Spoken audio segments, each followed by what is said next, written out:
Peter, you're struggling to have everything you want.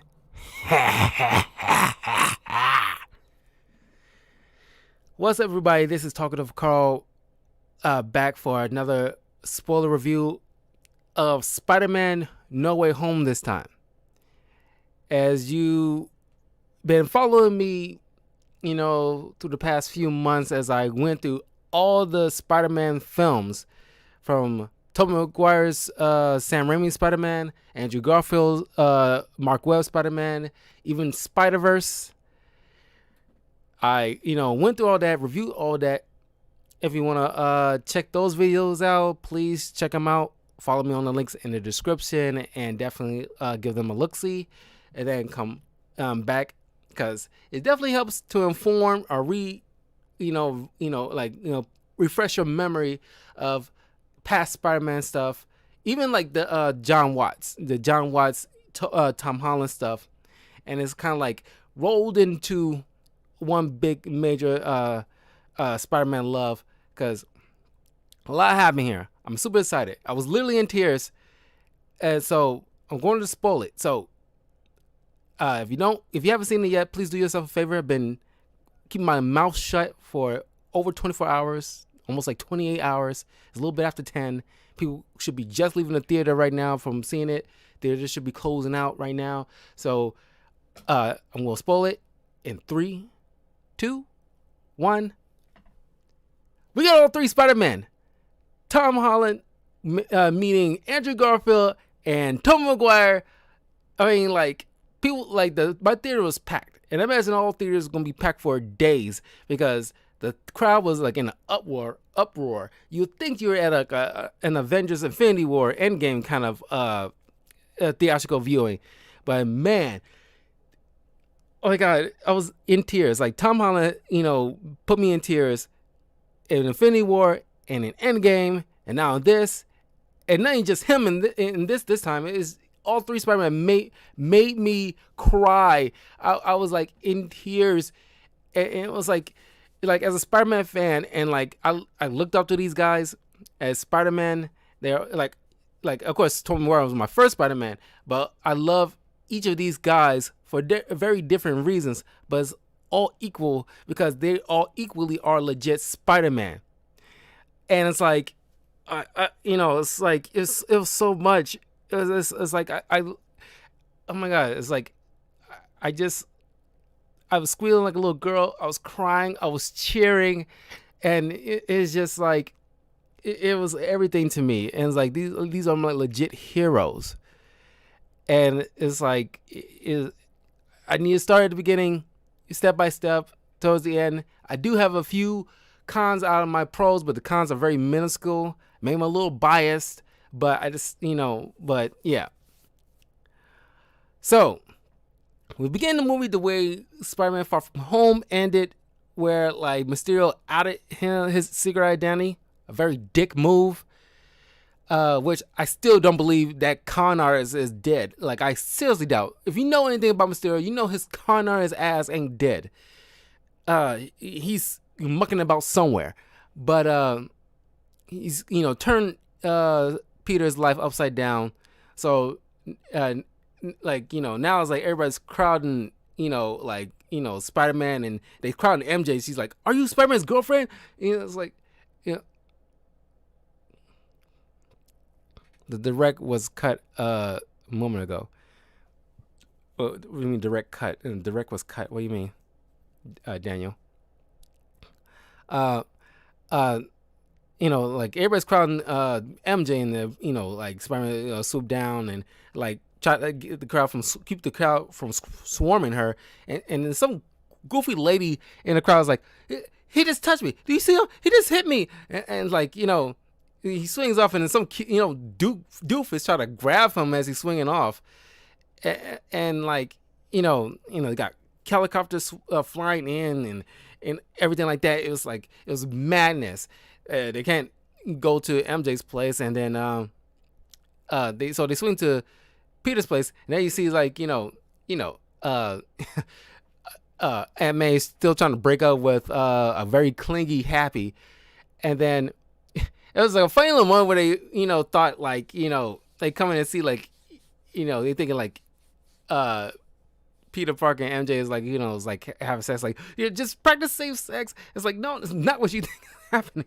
And it's like, they trying to like shut all the blinds and everything like that, but they find out on the news that they find out like, the everybody in the world knows Peter Parker is Spider-Man.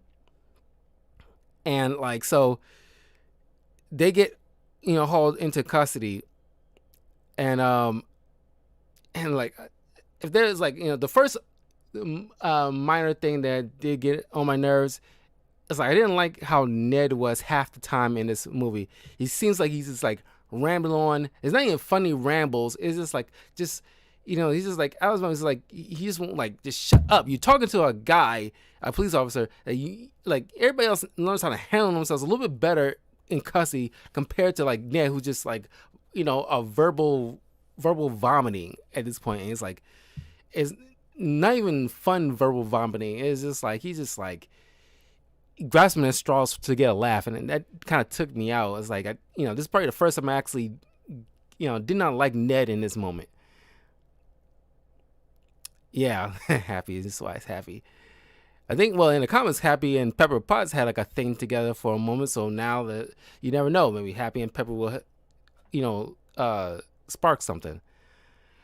But now they like, everybody, they all asking for a lawyer, and then you get your first major cameo, and the crowd like went nuts. You see Charlie Cox's Daredevil sitting down and just like telling like, there will be some future legal problems, but they can't hold you, for this, legal reason. So they can't hold them. So they, have to get them into like Happy's little secure place that, he's, been at, by Stark and everything like that. And it's like, it was so fun to see Charlie Cox. This, and if you watch the last episode of Hawkeye series, you get like a photograph or a camera shot of Vincent D'Onofrio's Kingpin. So in one fell swoop, in a 1 week, we get like confirmation that at least the Netflix Daredevil stuff is canon in the MCU. And, I'm hoping for like, the other Netflix shows to be coming into play at some point in the future. Punisher, Luke Cage, Jessica Jones, Iron Fist, but, recast Iron Fist. I like Finn Jones. He is an amazing actor, but he kind of botched this. And the writers behind Iron Fist kind of botched Iron Fist. And it made people turn off on Iron Fist. Iron Fist is a great character. He's legit, but they need to recast, another person to, give Iron Fist some legitimacy. But like, so far, this is like the first step of canonizing the Netflix shows into the MCU finally. So, and it's like an awesome moment. And it's like, if you watched it, who hasn't watched the Daredevil Netflix show at this point? But it's like Briggs was flying through the window, and Peter was just about to catch it, and then like Matt Murdock like, it's like, how the hell did you do that? It's like, I'm a really great lawyer. It's like, yes, that's what I'm talking about. I love Charlie Cox. It's like, oh my god, it's only been better if they did. It's only a short cameo, but it's like half it. Part of me kind of wish that since they're doing multiverse thing, they could have like tried to bring in like Ben Affleck's, Daredevil, and kind of like get those two meeting up and stuff like that. And just like, yeah, this is like a fun thing just to see those two. It's just like, yeah, I remember Ben Affleck's Daredevil. It was fun. Man, oh my god, it was like, it's just fun seeing them. It was like great, and this is in Charlie Cox's awesomeness. It's like so Daredevilness. There was supposed to have been rumors that like Kristen Dunst and the actor who played Karen Page have both been seen on set of this movie, and I have expected to see these two, but I didn't. But it was crazy weird. But it was just fun. This is the only time you see Charlie Cox, but it was just a nice confirmation that yeah, he's here. Like, prepare to see him in the future. Next, it's like, Happy, got Aunt May and Peter, shacking up with him in this like weird, condo thing where it's like, is he the only one here? Because it's like, there's nobody else here. And it seems like he had a complete solitude in this one huge building with all these little condominium kind of rooms, and it's kind of like weird. But they held up there, and like in the meantime, they've been trying. They're seniors in high school at this point, so now they're trying to get into like these colleges, and nobody's been like accepting them for like I guess an obvious reason that like all this news about them with the association with Spider-Man, him being Spider-Man, and they don't want to bring all that over to their neck of the woods. Of course, as Doctor Strange, who points out later that like you could have just talked to them and convinced them to give you guys a shot, but he didn't. This is one of the stupid moments Peter did so far. Then he goes after the last failed letter, and he goes to Doctor Strange asking for him to like make people forget that he was Spider-Man. But remember the trailers to this movie where it's like I don't know if it's cut it or like took it out, but the trailer made it seem like Wong saying like don't cast that spell, Strange. Fine, I won't. And it's like that entire thing seems like it was cut out. I was expecting that. It was like, wow, that was like, why was that? I guess that was like a different shot that was for the trailer, but they never included that. But then he goes to this little room. It was like kind of like a runic kind of room, and it was starting to cast a spell. And the way it got messed up, that we don't know how it was messed up in the trailer, but the way it was messed up is that Peter kept like trying to make exceptions to the rule in the spell, and like Strange says like that's not exactly how it works. And it's like but it's like I gotta let my girlfriend know, and then like I meant Ned know, and then it's like, fine, everybody in the world except MJ will know. Okay, fine, everybody is everybody won't know except MJ and Ned. And then I gotta let MA know, and then it's Happy, and it's like it's like stop messing with the spell, and then it's like it warps and and like cracks everything, and then he has to contain it in this small globe thing in a box until he corrects everything. So that's when he kind of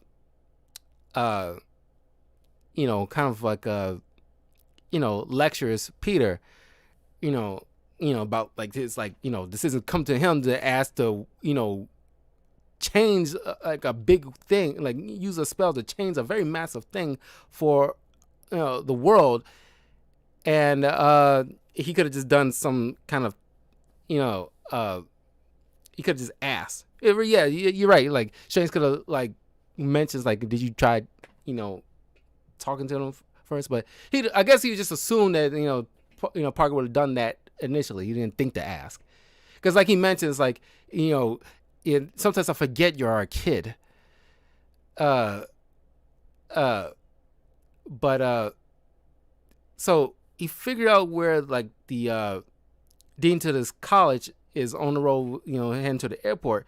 As soon as like he's trying to talk with her, in comes Doc Ock, tearing up everything, and we get to see like everybody's like losing their minds again. Like, hello, Peter. And it's like you see like Doc Ock in his Alfred Molina's glory, and just like whipping his arms around. And then as soon as like Peter does his takes out his arms out of his suit, it's like, oh, I guess we got some competition. And then it's like and they just like arm battle each other, and it's like awesome to look at. But then like he uses one, Doc Ock used one of his arms to absorb like the nanotech from Peter's suit, at least a bit of it, to take to add to one of his arms. And like he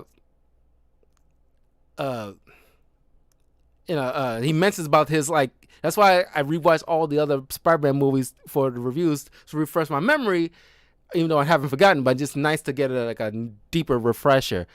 But it's like he mentions about his perpetual sun, like the power of the sun in the palm of my hand, and And like, and the thing is, they get all their themes from these other films. They brought them into this one. That was a nice touch. And like, as soon as like Peter, undoes his mask, you're not Peter Parker, and he's like, I don't know what the heck is going on here. And it's like, then Peter, thanks to Stark Tech, he's managed to like take control over, Ock's arms, and get Dean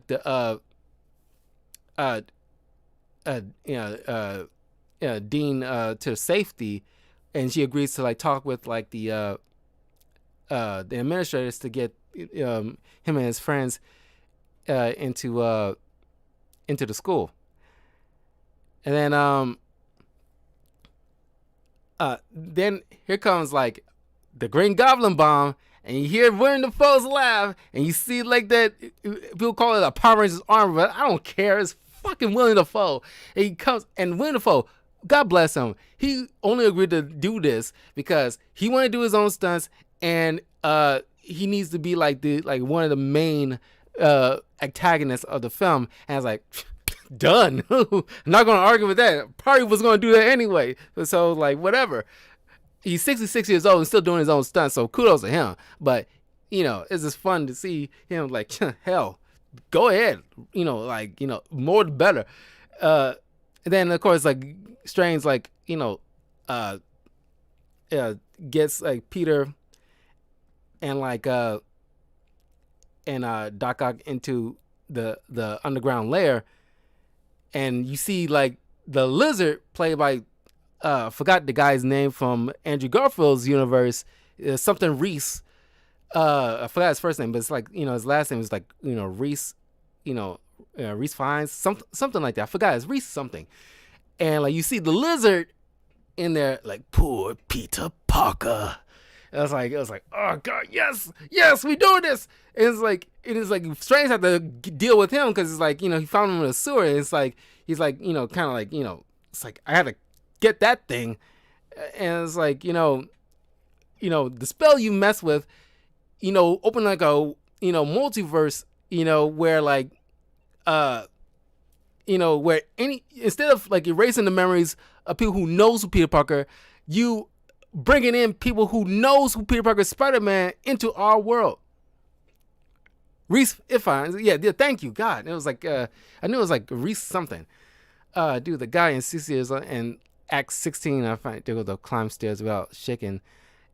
Yeah, I mean, like, Ming-Na Wen, who played Agent May and Agent of S.H.I.E.L.D., she's 60. And, like, I saw her in the Video Game Awards. She moves around like she's, like, in her 20s. It's like, my God.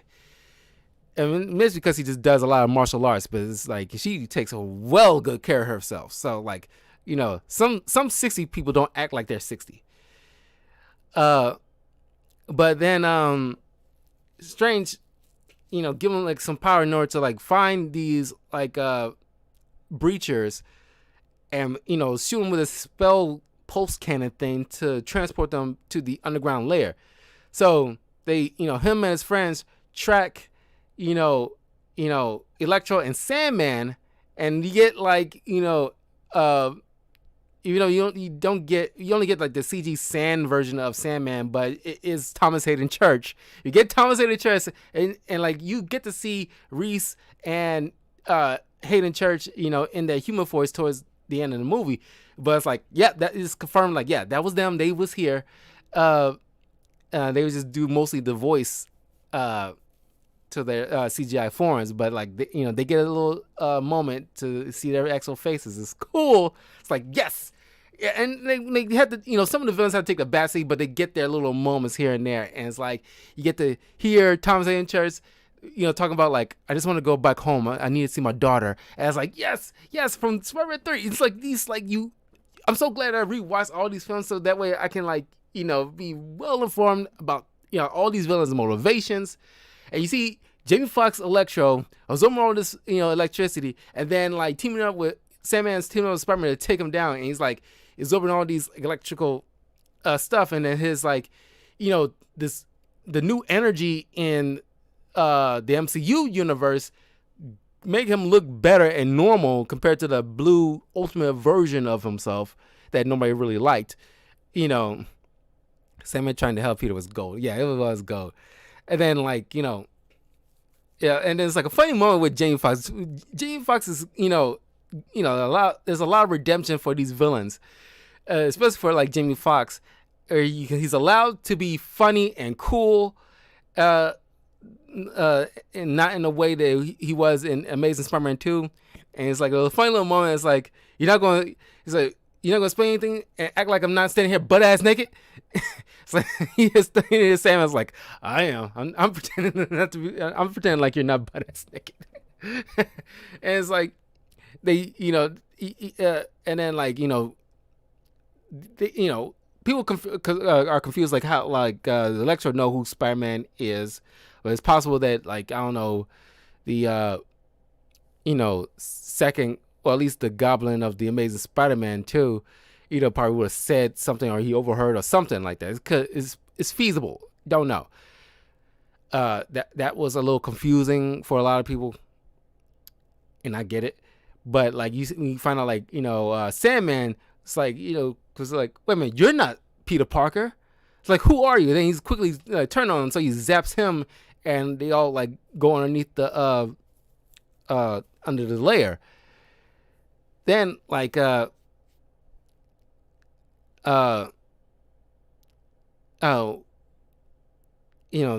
they head back, and like the kids are like talking with these guys, and like you get bits and pieces like Doc Ock mentioned about like mentioned about like Osborn, like like because he's still the chip in his head still messing with him.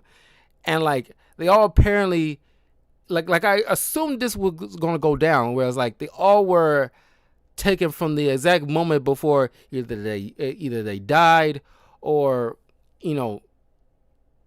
or something was about to happen to them, and they was like taking them from taken from their respective places to the MCU universe, because like the Lizard didn't die, he was captured, but at some point before he was cured, he was or at least changed back to human or whatever, in Amazing Spider-Man 1, he was taken from that universe into the MCU. It has to be. But because neither, when Jamie Foxx trying to recall like how he's about to be Spider-Man, but then something happened. He's trying to, but he couldn't recall. It goes blank on him. And like and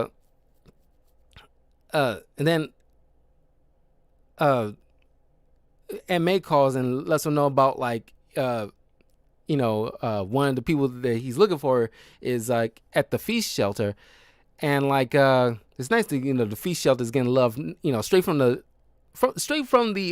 video game, the comics, and now the movies are acknowledging Feast as like a canonized thing for Aunt May. That was really cool. But it's like Willem Dafoe is like Norman Osborn is getting control of himself from the Green Goblin, and like he's people love it when he smashed that mask, because nobody liked that Green Goblin mask, because like Willem Dafoe has a great facial contortion, just like Jim Carrey has great facial contortions, and like so he runs off, he gets some hobo costumes, and like and then goes to Feast and talk with Aunt May, and he's confused, and like he doesn't know where he's at. There's no Oscorp here, and he's talking about his son, and it's like I don't even know where my son is, and it's like so they bring him to the underground lair where Strange zaps him into the his own container, and like Doc Ock was like looking at him like, Osborn, like, and they like and of course they high-ranking scientists, they probably wouldn't know each other in their little inner circles. Like, Doc Ock, what happened? Dr. Octavius, what happened to you? It's like it's like, and he was like, it was funny coming from a walking corpse. I was like, last time I heard you died. You was impaled on one of your gliders. It was on the news. And it's like, and it's like, you was a Green Goblin, and he doesn't know what he's talking about. And it's like, uh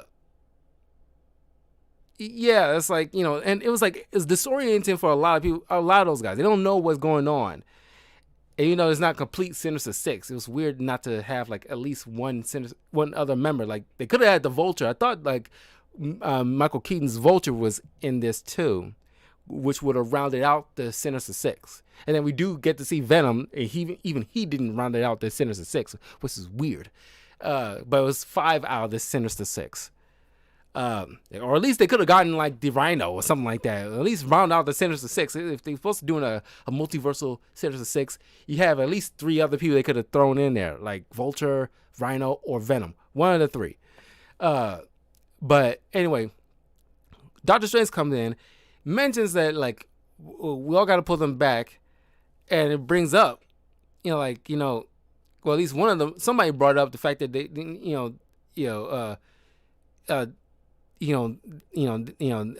least because they, somebody mentions that they died. One of them died fighting Spider-Man. And they all, start recalling that, yeah, except for Sandman and Lizard, pretty much the rest died. Well, it's questionable by Electro. He kind of like dispersed into the electrical grid. But for the most part, they all died fighting Spider-Man. And, oh yeah, I was about to mention it. And like, oh yeah, thanks for reminding me. I was about to mention that. And it's like, there's mention about some tech stuff, and it's like I knew they was gonna bring in like the great memes, Spider-Man memes from all like the everything, especially from William Dafoe. William Dafoe made like a lot of these memes, him and J. Jonah Jameson, and it's like, and like the crowd lost their shit when he said that. He's just leaning against the wall. It's like, I'm something of a scientist myself. And we lost that shit. I was like, yes, exactly. It was like, oh my God. It's like, it's gold. This whole thing is gold. Like, it's like, it make no sense why it was gotta be so good. Oh my God. I was like, everything I love about this, I'm just having a great time. Like, every scene is just having such a great time. And it's like just the lean, the swagger about it. It just made it so great. And it's like he knew exactly what he was doing. It's like I don't know if it's the director or the writers. It had to be the writers. Had to at least, you bring in Willem Dafoe, you gotta throw in the meme. And it's like I wouldn't be surprised if, because Willem Dafoe had to saw the memes at some point throughout the years. All these 20 some odd years, he had to see the meme, and like it wouldn't surprise me if he wanted to throw that in the dialogue, and it'd be like, God bless him for that. God bless somebody for that. It was like that really cheered me up. That raised my spirits to a whole nother level. Thank you for that. And it's like it'll be like disingenuous if you didn't add that. It's like I knew that it was gonna add some, and like there's another meme. I will get to it. There's another meme that I'm glad they throw in there. It'll be disingenuous if they didn't throw it in there, but we'll get to that. But like Doctor Strange mentions, like we gotta put them back because despite because it's their fate of their world, and it's like it has to be, because as Social Supreme, he has to keep balance.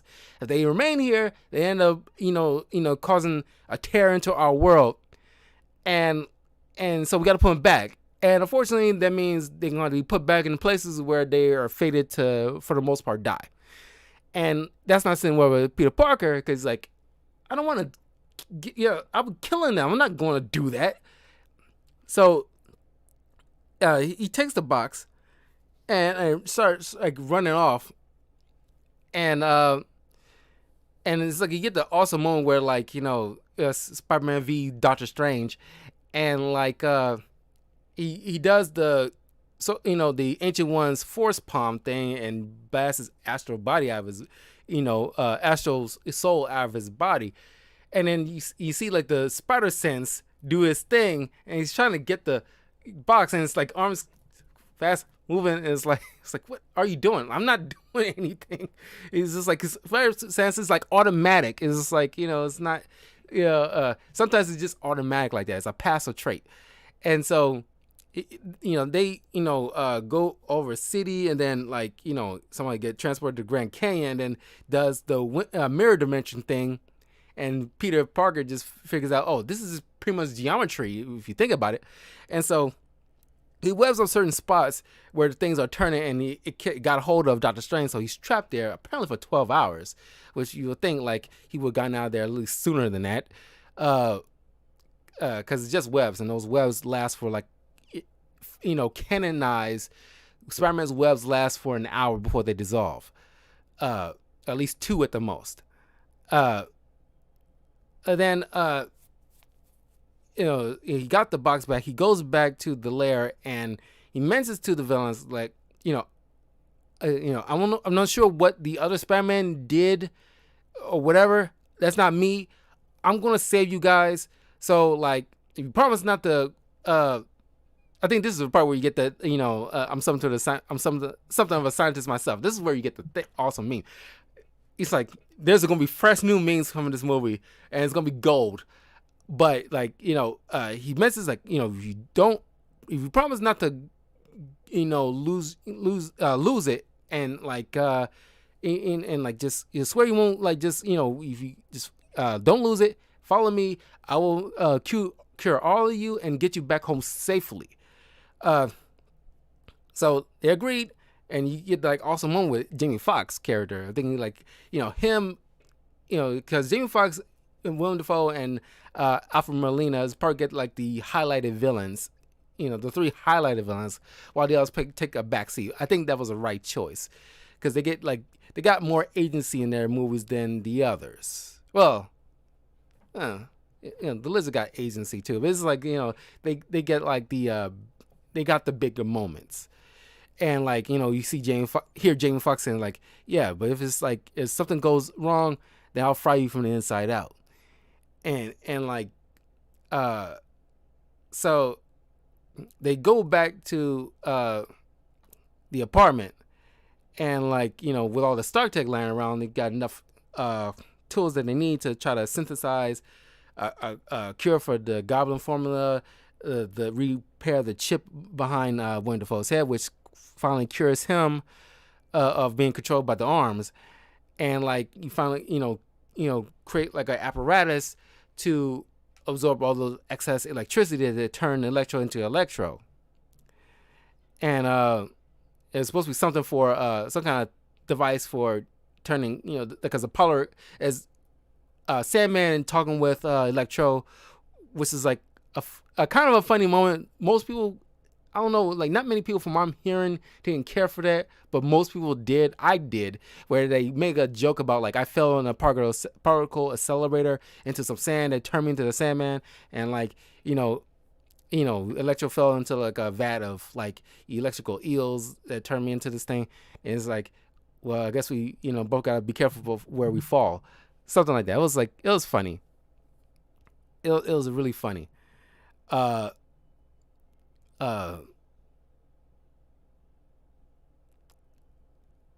And you see like like you finally like got Doc Ock straightened out. Then like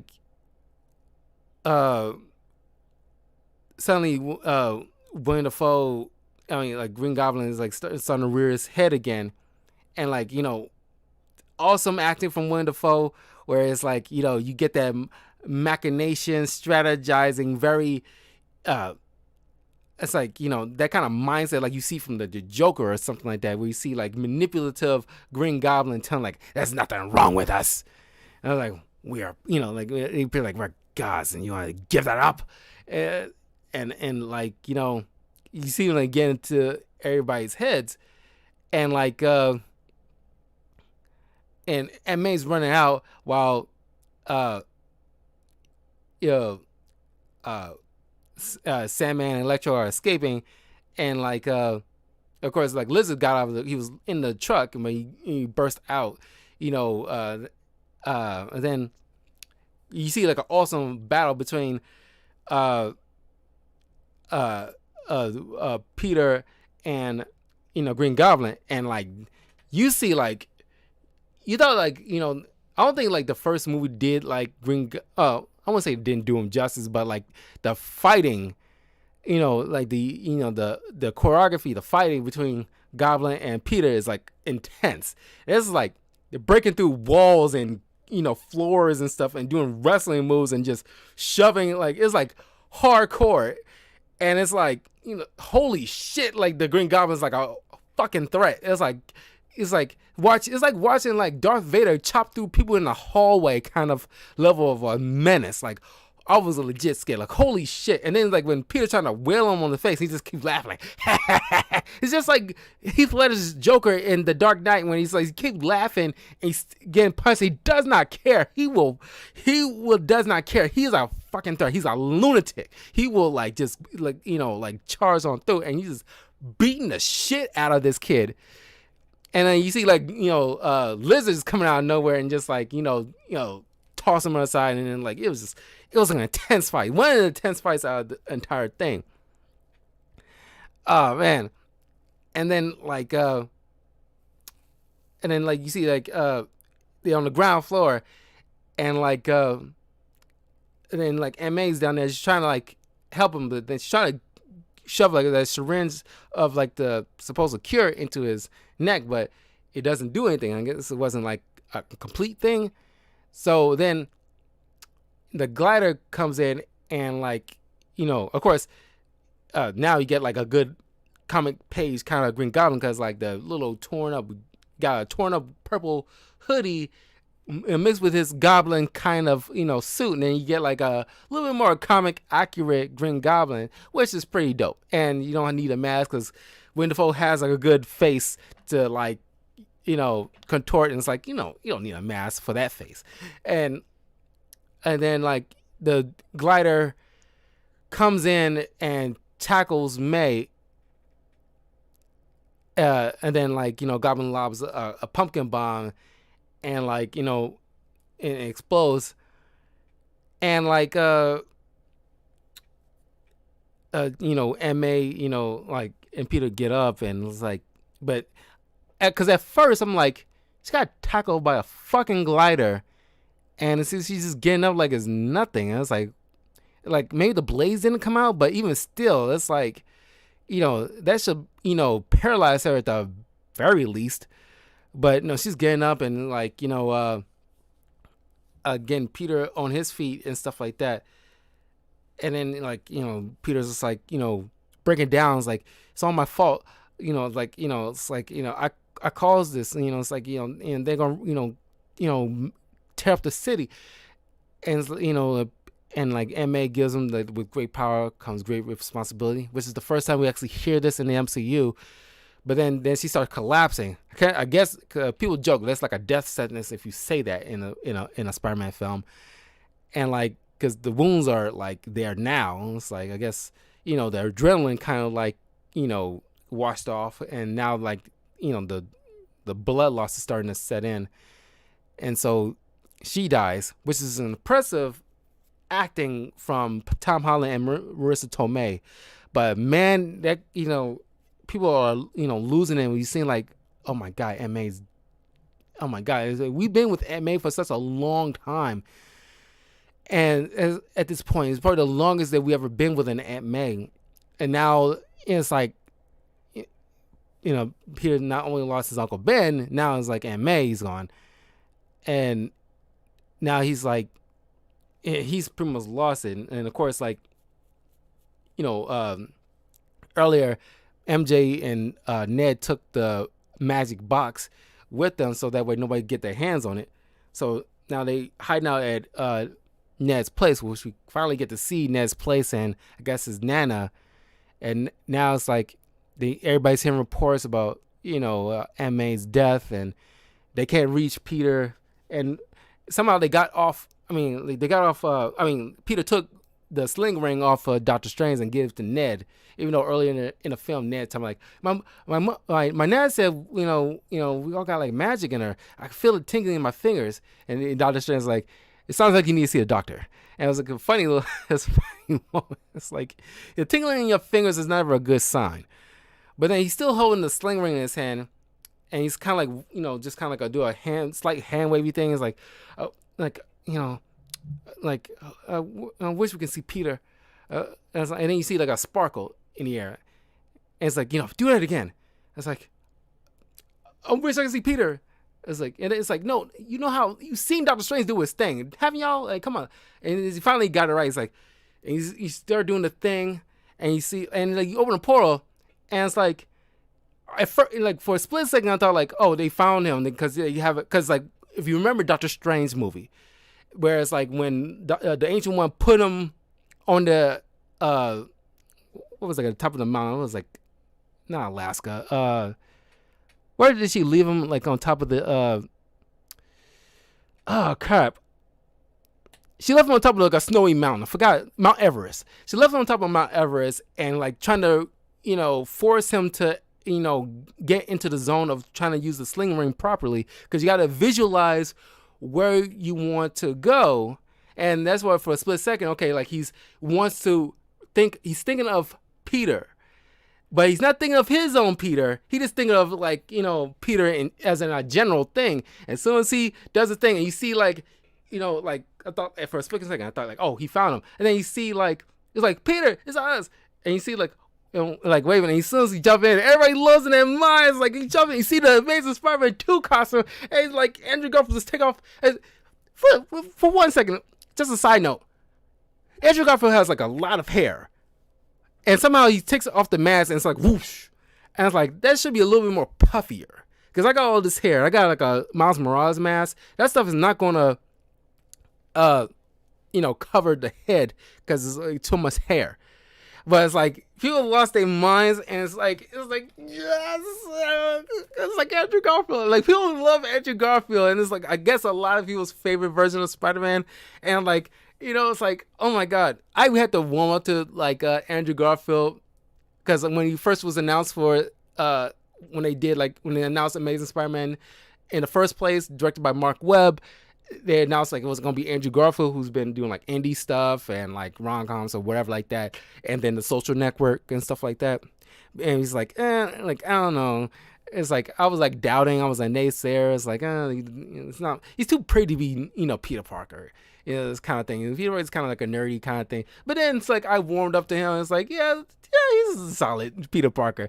And it's like, people lost their minds. Like let's talk about. I was in tears, and like I see like, oh my god, we're actually doing this. And it's like, and it was like a funny moment where MJ's like throwing donuts, and I was like, if you're Peter Parker, prove it. He just like jumps up, sticks. It's like that doesn't prove anything. Seriously? It's like I'm literally hanging from the thing by my fingertips. Like, are you fucking serious? Come on. And like you see, like Ned's Nana come in. And it's like, and because he was like, why don't you crawl around? And then you see Nana's, Ned's Nana's like, Nana's want to know if you can like get the cobwebs in the corner over there, and he's just like, just does the Spider-Man thing and just get all the, and then jumps down. And it's like, satisfied.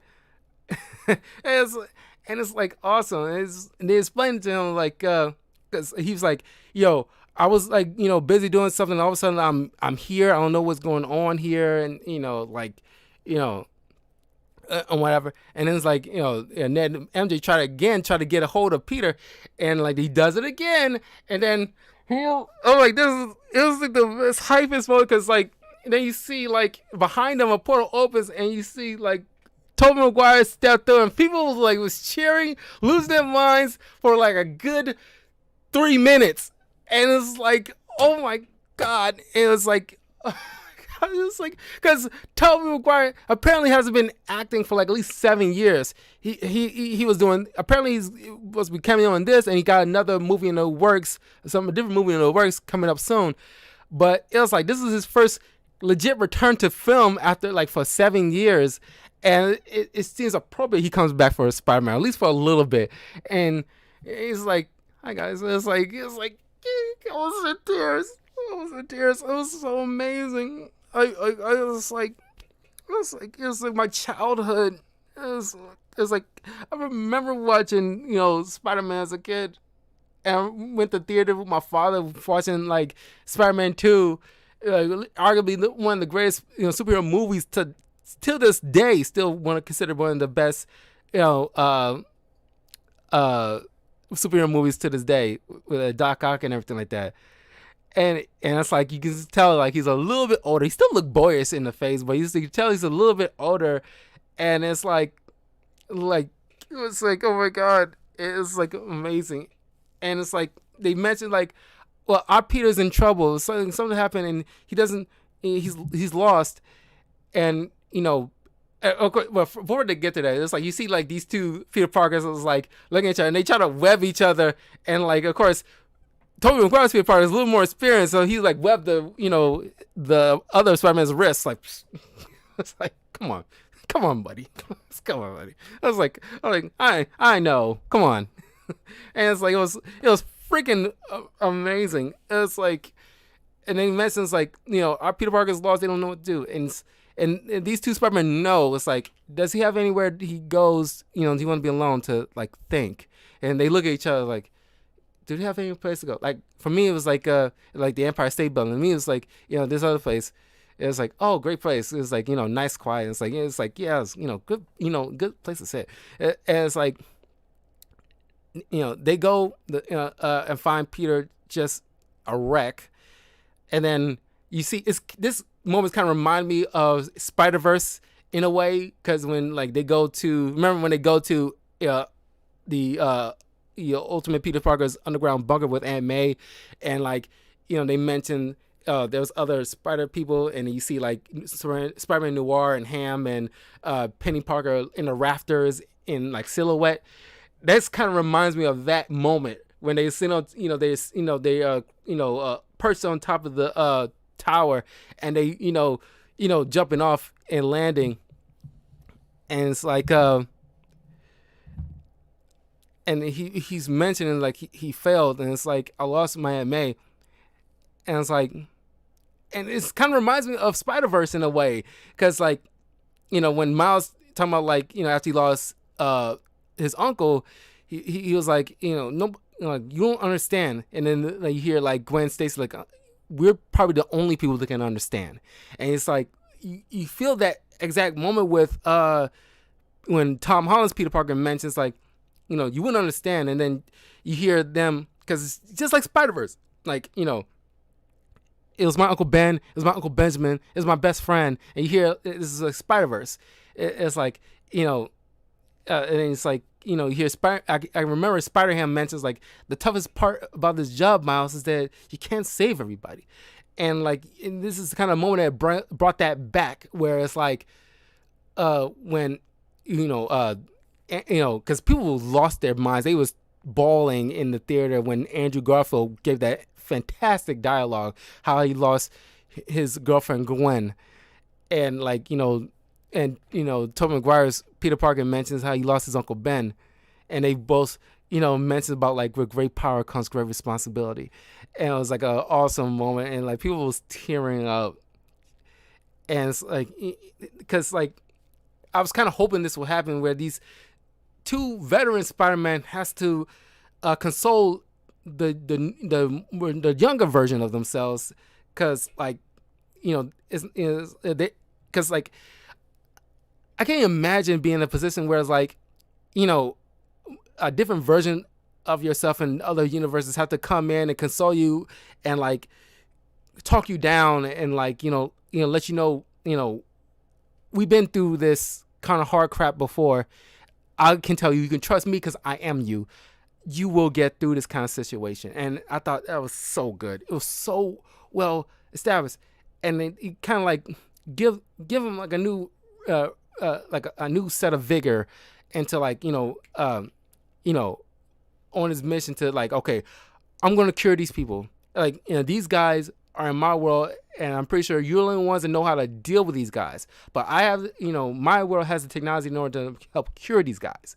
And so they go in the lab, and like you hear Ned talking with Tobey Maguire, Spider-Man's talking about like, so do you have a best friend? Is he your guy in the chair? I did have a best friend. He died in my arms before he tried to kill me. And it's like, that was like, oh my God. It's like, even though James Franco isn't here, you can still feel his presence. Even though Emma Stone, Gwen Stacy isn't in this movie, you can feel her presence.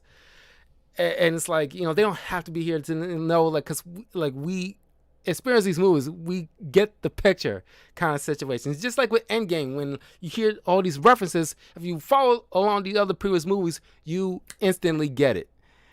And and uh and you see Tobey Maguire and Andrew Garfield have a little connection here. I'm glad they get more moment than just like a short cameo. They get like a minute to talk and like strategize and stuff like that. And like you see when Andrew sees Tom Holland Spider-Man getting close with MJ, and like Tobey Maguire is like, do you have like do you have anybody back home? No. This is like, I got all the Spider-Man stuff is kind of, don't give me any much room for like dating or anything like that. Like, it's kind of like, it will happen, man. It's just like, you give it time.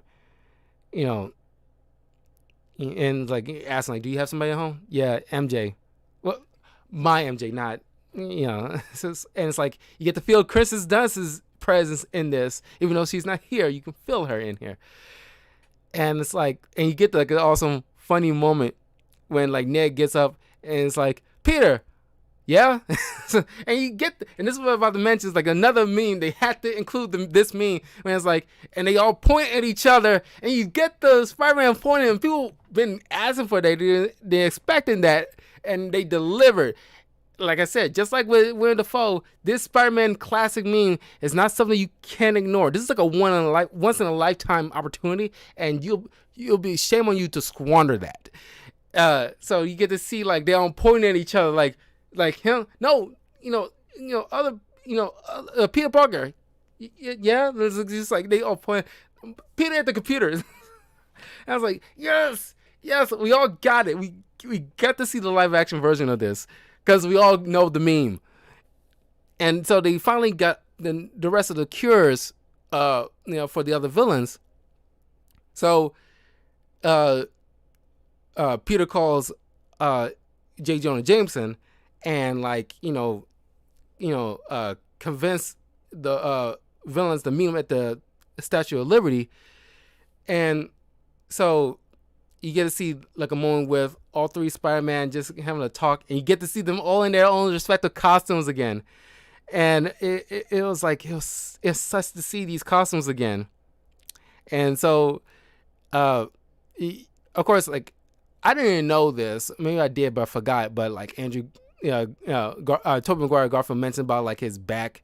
And it's like, of course, if you remember Spider-Man 2, he fell because like, trying to gain his powers back, and he kind of hurt his back. But even prior to that movie, on like a different film, Tobey Maguire hurt his back in a scene.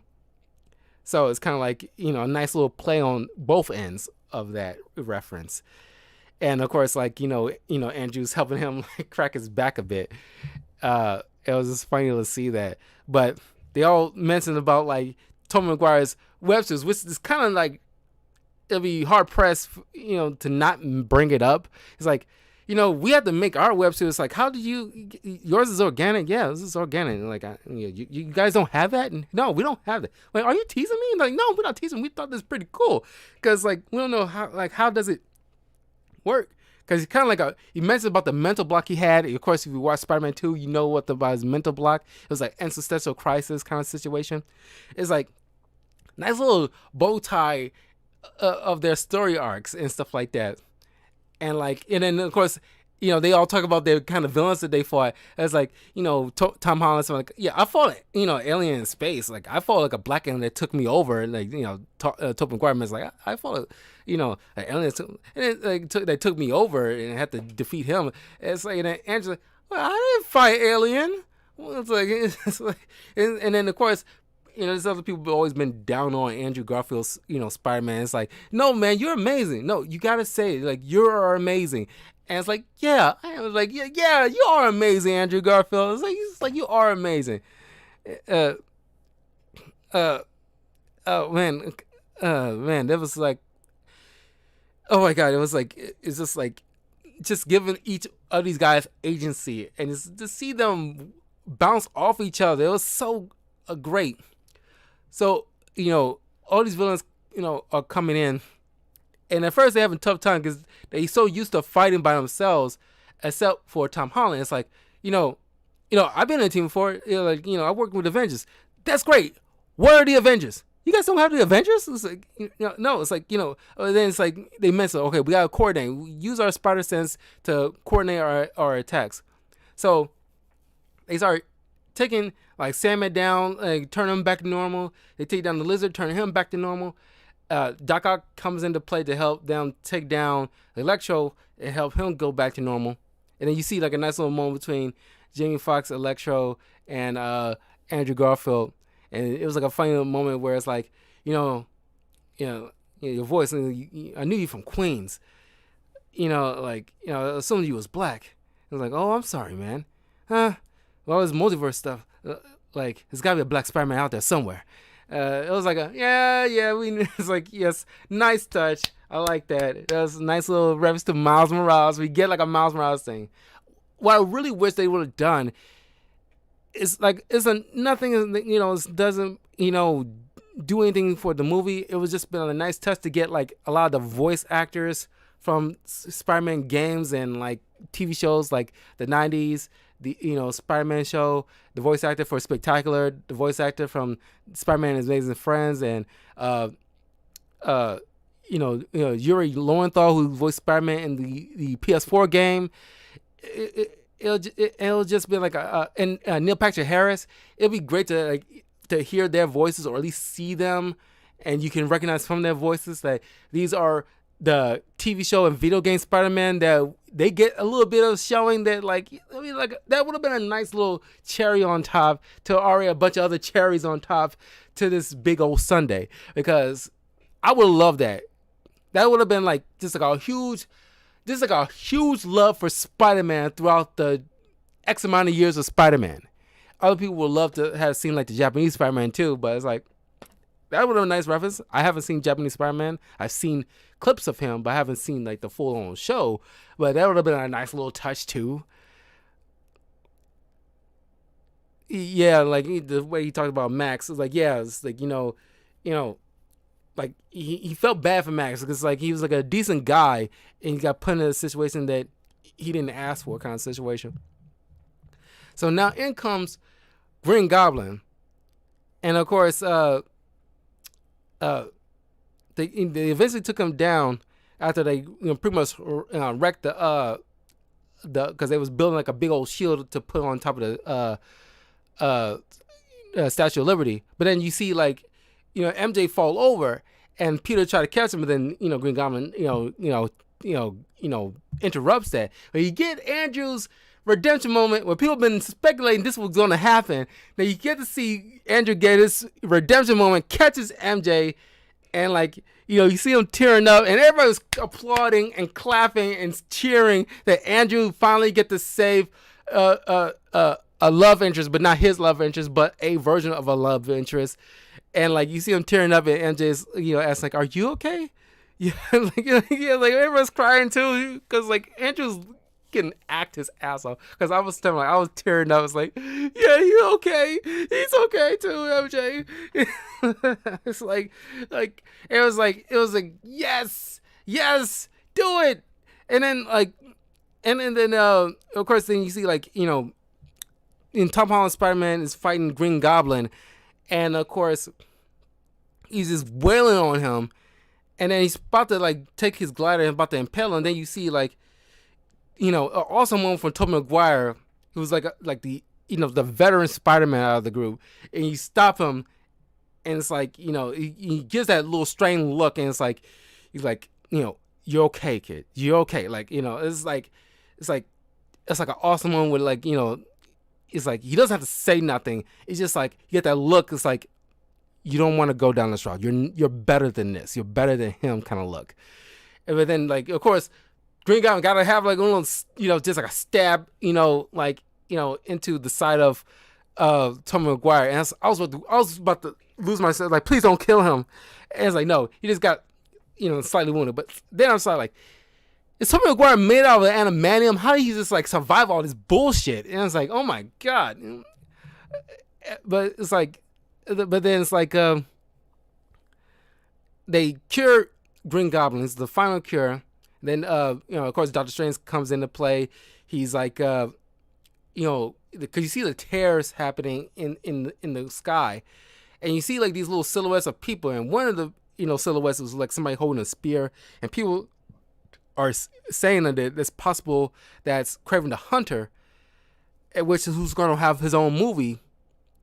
And like I'm looking at it, I wish somebody had I'm pretty sure at some point on YouTube somebody will freeze frame so I can get a good look and see who is possible in this, because these are probably other versions of villains or people in general who knows Peter Parker's Spider-Man, but we just can't make them out because they all like very bright and silhouetted, and like they all coming through, and I can't hold them back. And Peter made the idea and got a bright idea and a very mature decision, whereas like if you make people forget who Peter Parker is, would that fix everything? Yeah, but I wouldn't know who you are, neither would your friends. Nobody won't know who you are anymore. And it's like, I'm fine with that. And so he says goodbyes to Strange. You believe you see Morlun? Yeah, like I said, I gotta look it up and have somebody I'm pretty sure it's gonna be like a day or two before somebody do something like a freeze frame of those silhouetted people so I can actually see. But it'll be great to see like a Morlun, because it's a possibility they might do they're doing Across the Spider-Verse. They might do the Inheritors there. I'm not sure, but it'd be a fun thing to do, like an Inheritors live action as well, to bring these guys back. Because I don't know, because part of me figures that this is like a nice little wrap up with all these other previous Spider-Man films, and to give them like some kind of closure. So I wouldn't be too upset if they leave them alone now, especially after poor Andrew Garfield, who's been promoting Tick Tick Boom in all of his other interviews, and people keep asking him, "Are you in Spider-Man?" and kind of keep bugging this poor man.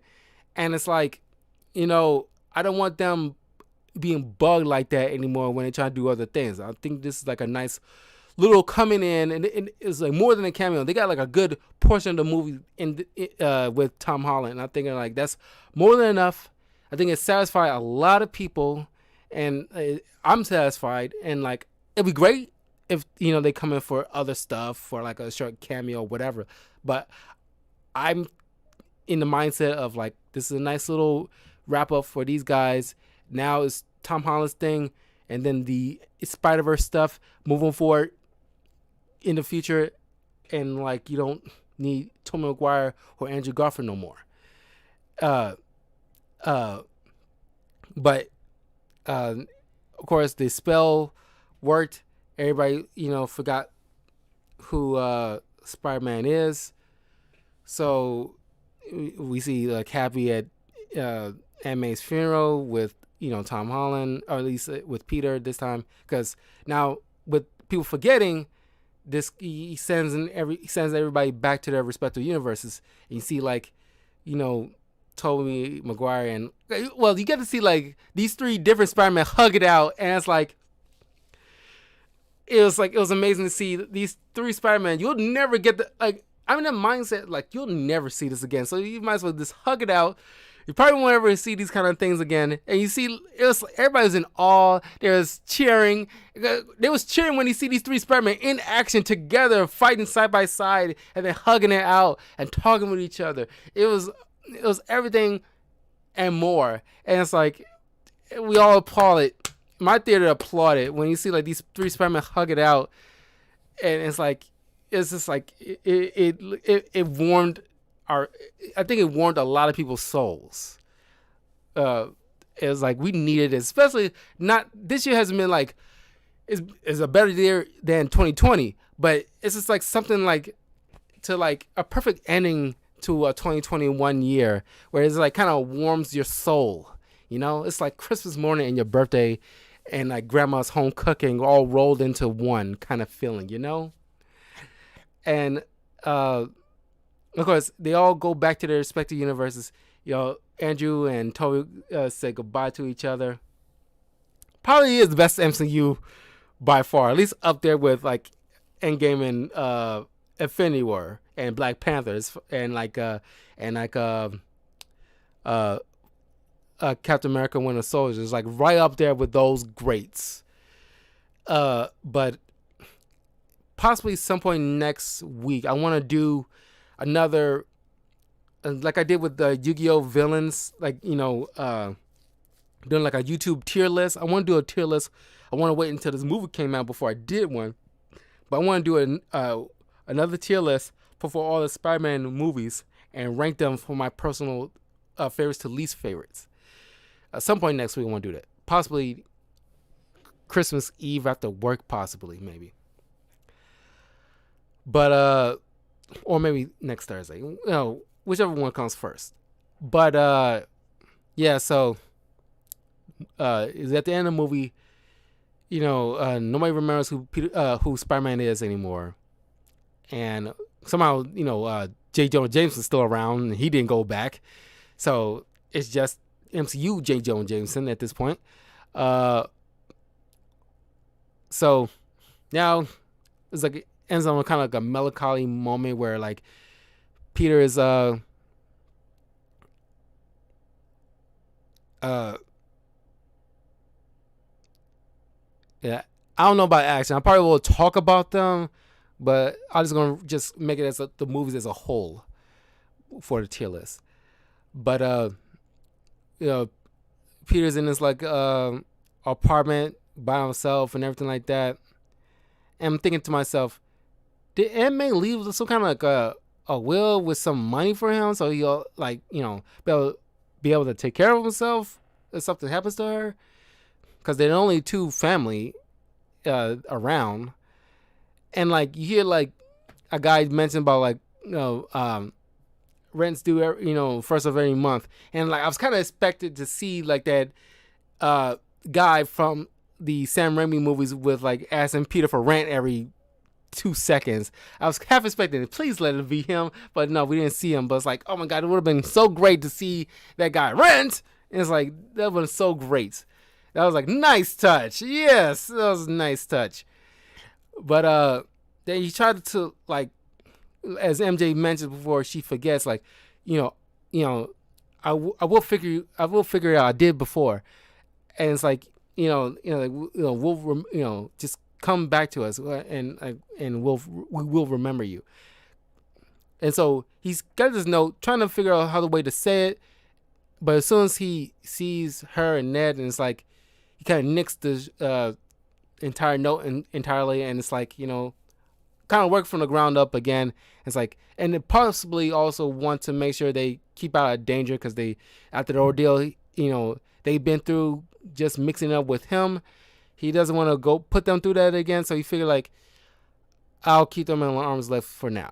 And I'm assuming after Ned mentions like offhandedly, I promise, it was like a nice little moment where it's like I promise I won't go bad and try to kill you. And it's like, you see, I don't know if it was Toby or Andrew who put his hands on his shoulders like, they're good, they're a boy, man. And it's like, I think it was Andrew's like, put his hand on his shoulder. It's like, that was like a nice one. It's like, I promise I won't go bad and try to kill you. and it's like, now he's forgetting. It's like, that's probably going to end up that way anyway, now that he forgot that whole promise. But it's like,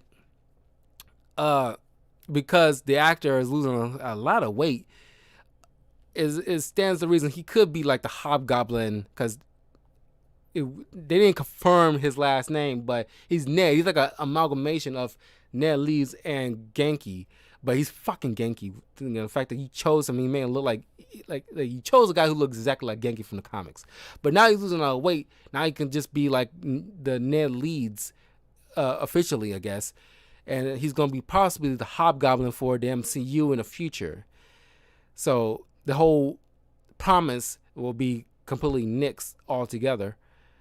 So now he's pretty much alone, and given the fact that his ordeal and the post-credit scene with Tom Hardy, which if I had another grievance, is that as well, it's like you kind of like we expected to see an interaction between Tom Hardy and Eddie Brock and Venom mixing up with Tom Holland's Spider-Man, but no. He gets, I guess, ported back to his own universe, leaving behind a piece of symbiote. But you see, like, this bar. He talking to this bartender, and a lot of people who are doing reviews of this film apparently know that guy. He's like I guess like a fairly famous actor. I really don't recognize him like that, but he is talking to Tom Hardy. Eddie Brock is like, it's like as he's trying to talk about how like about aliens and stuff like that. And he's trying to piece together like what's going on in this universe. Like, it's like, like about like aliens and stuff. Does he mean telling that there was a guy wearing like a full tin suit and flying around? And it's like, hey man, that guy's saved the world. Have my family disappeared for 5 years. And it's like right. And then it's like you get J. Jonah Jameson to stay, so like why can't Tom Hardy stay in this universe so he can actually do battle against Peter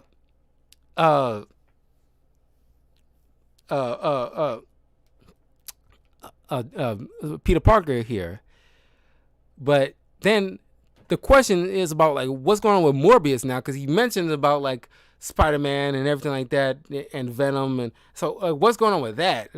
So that's gonna be a little bit confusing. They could just leave Tom Hardy alone, but whatever. I guess that's probably my only other kind of confusion / con to the movie. That and like certain scenes with Ned, where like at least beginning of the movie is kind of like his little comedic little babbling was kind of like fall short with me. And then like the second post-credit scene, but it's not even considered a post-credit scene. It seems like a little trailer of Doctor Strange's Multiverse of Madness.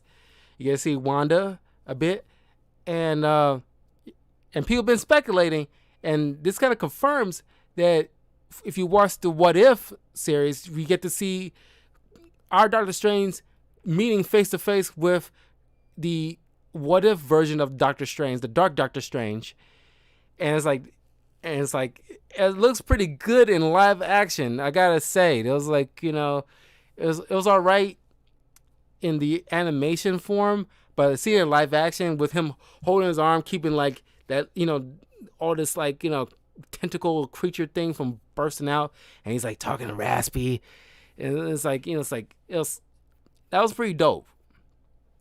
But it'd been great to actually see like either like a true post credit with either Doctor Strange talking with Wanda or Doctor Strange talking with his What If version of himself. Because the Doctor Strange in the What If was probably like a lot of people's favorite parts of the What If series, next to like Chadwick Boseman's Black Panther, Star-Lord. Yeah, that's my review for like Spider-Man No Way Home. It is a blast. I've been telling everybody. There's a few people at work that went to see the movie on Thursday. At least 5 people that I know went to see this movie on Thursday at the same time I went to see it, but at different theaters. So when I go back to work on Sunday, I'll be talking with a few of them and like like let them know like, dude, you see it? It's like it was like I'm gonna bring this up with them, but it's wild, man. One of the best piece of movies I've ever seen in my life, and I've been mentioning with people for weeks. This is gonna be like a cinema touchstone, like a cinema masterpiece, because we're doing something that's never been done on film, where you're literally merging 3 different movies into one, essentially. At least people from other different movies into one, essentially. That doesn't belong into a franchise. You never seen this kind of thing before. And the only other thing you could probably see this with is either like a multiversal Superman kind of movie, where you see all the other actors who play Superman into one movie, or the 3 actors who play the Flash into one movie, like Grant Gustin, Ezra Miller, and like the older guy who played the Flash in the 90s TV show. Those are the only other 2 that you could probably possibly do something like this with, because like that's the only other people that are feasible to work with. But this kind of thing, I imagine this becomes so popular, those other things will be possible to do, because everybody's gonna be wanting to do something like this too. But like I said, it probably only works with Flash and uh and Superman. You can't really do that with Wonder Woman because you already saw Linda Carter in Gal Gadot's Wonder Woman films before, and you can't do it with Batman because the only confirmed Batman live action Batman actors is Michael Keaton and Robert Pattinson. You gotta probably force Ben Affleck back into the Batsuit. Clooney and Bale is probably question marks. Val Kilmer is still sick, and Adam West is dead. So it's like, you ain't gonna get that with Batman. Sorry, Batman fans, you're not gonna get that with Batman. As much as awesome that would have been, that's not gonna happen. So, like I said, the only other feasible thing you could possibly make that happen with, other than Spider-Man, is Flash and Superman. Those are the only two that I can think of, honestly.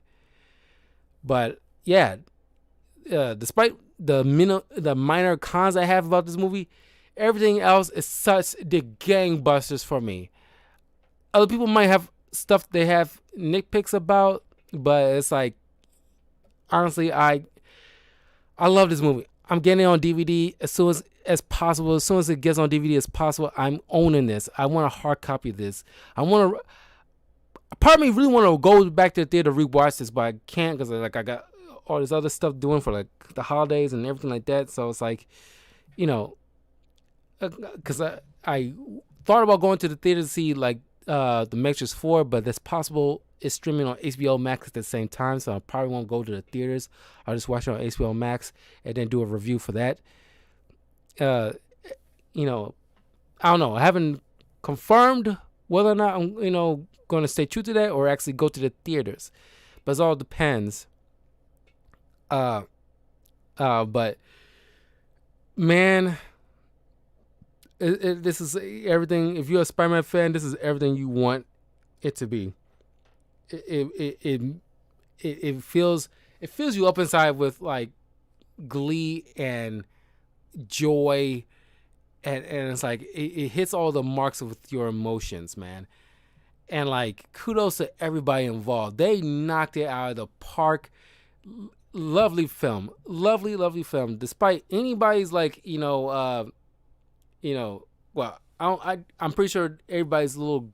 Anybody has grievance with this, I'm pretty sure it's minuscule, because by and large, a whole swath of people are loving this. So, that is my review for Spider-Man No Way Home.